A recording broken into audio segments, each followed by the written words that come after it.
South by Southwest 2019, Mount Bonnell reporting from downtown Austin, outside the conference center. We just had an amazing talk about Bitcoin for everyone, and I managed to pick up some people who are really pushing out the Bitcoin. Let me introduce them to you. Hi, I'm Mary Angela Ferrara with CoCreateX, and this is my son. And I'm Nick Pally with CoCreateX. And where have you come from? I've come from Boston. And I came from Minnesota on our company's tour bus. We drove it down through a ground blizzard and some sub-zero temperatures, and we're very happy to be here in Austin. Now, what does this bus actually say? Because I've seen it wandering around Austin. So it actually has a big advertisement for the Bitcoin Market Journal, and then a whole bunch of our sponsors who are generous enough to help us get down here. We've just been to the Bitcoin talk. Blockchain seems to be everywhere. We've got these good people come all the way from Boston and California with their bus with Bitcoin on the side of it. What's happening? Is this the blockchain Bitcoin revolution happening before our eyes? That's it. And as you know, I'm from Malta, where we had one of the first 360 degrees regulatory frameworks worldwide. What I wanted to ask these guys, because they're also from a media, have you picked it up in your professional background yet? The Malta regulatory framework?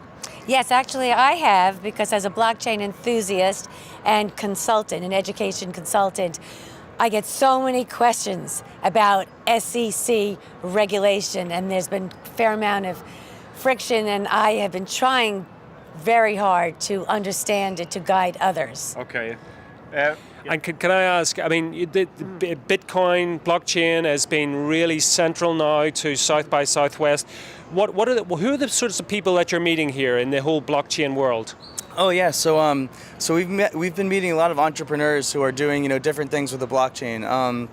And a lot of them have been looking for simplicity on the blockchain, apps that enable you to very easily interact with it. And actually, we're really excited because we created what we think is the simplest way of interacting with the blockchain, which is by email. So we literally created a blockchain that you can literally interact with by email. You can email something to it, and you can receive a smart contract back from it. Philip, what do you think of that? Oh, that's actually very cool. Yeah, that's a new form of hybrid in it. Yeah, very cool idea. Very unique.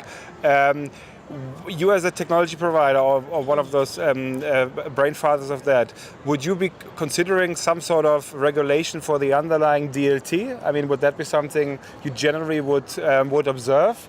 If a regulator would you say if you want, you can regulate this technology?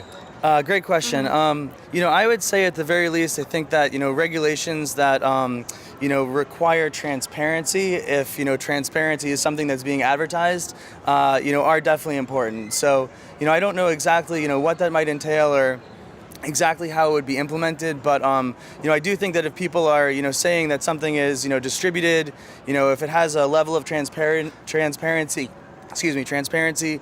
they should be held accountable for making such claims. Okay. Can I just add, because that's the same questions I'm asking all of the tech guys is, the model behind the Maltese tech regulation, which is voluntarily, by the way, is that you have one person called a technical administrator who is able to interfere if something goes wrong, which means you have to have one master node hosted in the reach of this person, where the ideologists all go, "Ooh, no, we can't do that." But when I was talking to Microsoft earlier, they all do it, obviously, because they want to make money of it. So what's your take on that?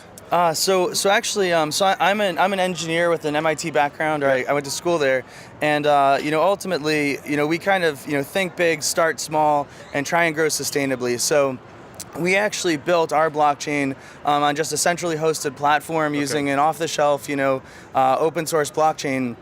And we're working really hard to kind of get it perfected, amongst a group of companies that we're supporting and all working together.